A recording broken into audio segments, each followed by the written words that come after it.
এখানে ঋণগ্রস্ত কোনো মানুষ আছেন? ঋণগ্রস্ত মানুষ আছেন? ডেলি 100 বার বলেন ইনশাআল্লাহ। এখানে অভাবী মানুষ আছেন?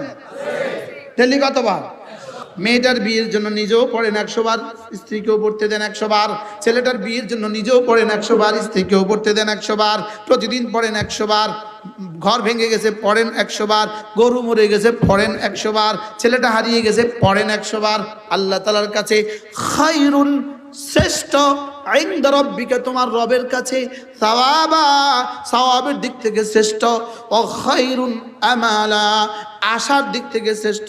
অর্থাৎ সারা দুনিয়া যত আশা করবা তুমি, সারা দুনিয়া কত বাড়ি আর তুমি আশা করবা, কত গাড়ি আর আশা করবা, কত কিছু তুমি আর আশা করবা, তোমার জীবনের যত আশা আছে সমস্ত আশার মধ্যে শ্রেষ্ঠ আশা হলো সওয়াবের দিক থেকে শ্রেষ্ঠ, সওয়াবের দিক থেকে শ্রেষ্ঠ, আশার দিক থেকে শ্রেষ্ঠ। তুমি যেখানে যাবা ওখানের জন্য শ্রেষ্ঠ বুঝি খায়রুম মারাদ্দা, তুমি যেখানে যাবা ওখানের জন্য শ্রেষ্ঠ পাথেয়। আল্লাহ তাআলা যখন আরশ আজিম বানাইলেন, এই কিতাবটার মধ্যে আছে, আল্লাহ তাআলা যখন আরশ আজিম বানাইলেন, আল্লামা ইবনে তাইমিয়া আলাইহিস রাহমাহ বলেন, আল্লাহ তাআলা যখন আরশ আজিম বানাইলেন, এবার আরশ ছিল পানির উপরে ভাসমান। আল্লাহ তাআলা এবার 8 জন ফেরেশতা বানাইলেন। ওই 8 জন ফেরেশতাকে বললেন, তোমরা না আমার আরশটাকে কাঁধে উঠায় রাখো। ওই 8 জন ফেরেশতা বলল, কাইফা নাহমিলু, আমরা আরশ আজিম কেমনে উঠাবো? ওয়া আলাইহি আজমাতুক, আরশের উপরে তো আপনার আজমত আছে, আমরা আরশ কেমনে উঠাবো? আল্লাহ তাআলা বললেন, কুলু, তোমরা বলো, লা হাওলা ওয়ালা কুওয়াতা ইল্লা বিল্লাহ। আচ্ছা, এর চেয়ে সঙ্গীন কাজ পৃথিবীতে আর কোনটা? আরশ কাঁধে নেওয়া এর থেকে ভারী কাজ পৃথিবীতে আর কোনটা? 7 আসমানের চেয়ে ভারী, 7 জমিনের চেয়ে ভারী। সাহারা মরুভূমিতে একটা আংটি যেমন, সাহারা মরুভূমিতে একটা আংটি যেমন, 7 আসমান 7 জমিন আল্লাহ তাআলা আরশের সামনে একটা আংটির মতো। এটা কত বড়, এটা কাঁধে তোলা কত বড় কাজ। বললেন কাইফা নাহমিলু, আমরা এটা কেমনে তুলবো? আলাইহি আজমাতুক, যেটার উপরে আপনার আজমত। আল্লাহ তাআলা বলেন, লা হাওলা ওয়ালা কুওয়াতা ইল্লা বিল্লাহ।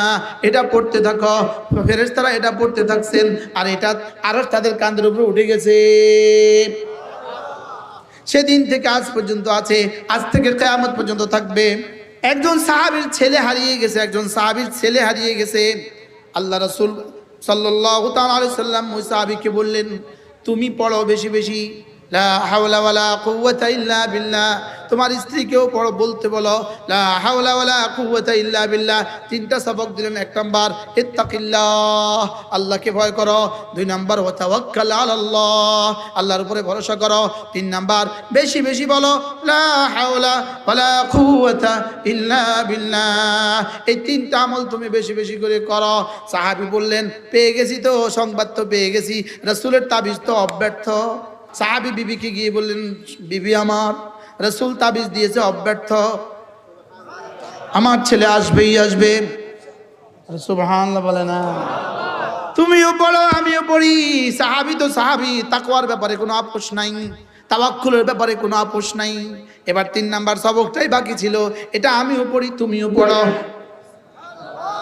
মেয়েটার বিয়ের জন্য নিজেও পড়েন 100 বার, স্ত্রীকেও পড়তে দেন 100 বার। ছেলেটার বিয়ের জন্য নিজেও পড়েন 100 বার, স্ত্রীকেও পড়তে দেন 100 বার। প্রতিদিন পড়েন 100 বার। ঘর ভেঙে গেছে পড়েন 100 বার। গরু মরে গেছে পড়েন 100 বার। ছেলেটা হারিয়ে গেছে পড়েন 100 বার। বাহ! 2-4 দিন যেতে না যেতে ফজরের আগে ছেলেটা এসে বলে, আব্বা আসসালামু আলাইকুম। 40,000 ছাগল, 40,000 ছাগল, 4,000 ওট নিয়ে আসছে সাথে। এবার আব্বা তো আব্বা, আব্বাও তো সাহাবী। এগুলো কি আগে সেটা বলো, এগুলো কি আগে কি সেটা বলো। সকালে রাসূলের কাছে গিয়ে আগে নালিশ দিব, এগুলো কেন আনছ? আর কোনো কথা নাই, যাও ঘুমাও। ফজরের পর রাসূলের দরবারে গিয়ে নামাজ শেষে বলি, ইয়া রাসূলুল্লাহ, ছেলেটা তো চলে আসছে। ছেলেটা আসা না আসা আমার কোনো বিষয় না, এই এতগুলো ছাগল আর এতগুলো গরু কেন আনছে জিগান। এবার রাসূল তাকে জিজ্ঞেস করলেন, বলো তো এগুলো কিভাবে আসলো? বলে, ইয়া রাসূলুল্লাহ, দুশমন আমাকে এক ঘরে বন্দী করে রাখছে, দুশমন আমাকে এক ঘরে আটকে রাখছে। প্রতিদিনের মতো রাত্রে পাহারাদাররা চলে আসছে। আজকে দেখলাম হঠাৎ করে মাগরিবের পরে এতটা ঠান্ডা ঝড় শুরু হয়ে গেল, দুশমন পাহারাদারিতে টিকতে পারলো না, তারা পাশের ঘরে গিয়ে আশ্রয় নিল।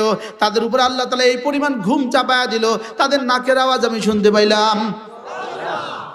আমি বুঝলাম এরা সবাই ঘুমে, আবার হইতেছে বৃষ্টি। আমি বিসমিল্লাহ বলে ঘর থেকে বের হয়ে গেলাম। আমি বের হয়ে রাস্তা চলে আসলাম। এবার দুশ্মনের চারণভূমিতে দুশ্মনের যতগুলো উট আছে, দুশ্মনের যতগুলো ছাগল আছে, সব আমার সাথে চলে আসছে। আর আমি কদম দিতে দেরি, আব্বার ঘরের সামনে আসতে আর দেরি হইল না। আল্লাহ তাআলা ইরশাদ করলেন, আল্লাহ তাআলা আয়াত শোনায় দিলেন যে তাকওয়ার উপরে উঠবা, আমি মুসিবতের দুয়ার খুলে দিব। বলেন আজ থেকে গুনাহ হবে না, আজ থেকে কোনো গুনাহ করব না ইনশাআল্লাহ। ইনশাআল্লাহ আজ থেকে কোনো গুনাহ করব না, ফরজ ওয়াজিব ছাড়ব না, সুন্নতগুলো ছাড়ব না, নফলগুলো ছাড়ব না, কোনো গুনাহ করব না।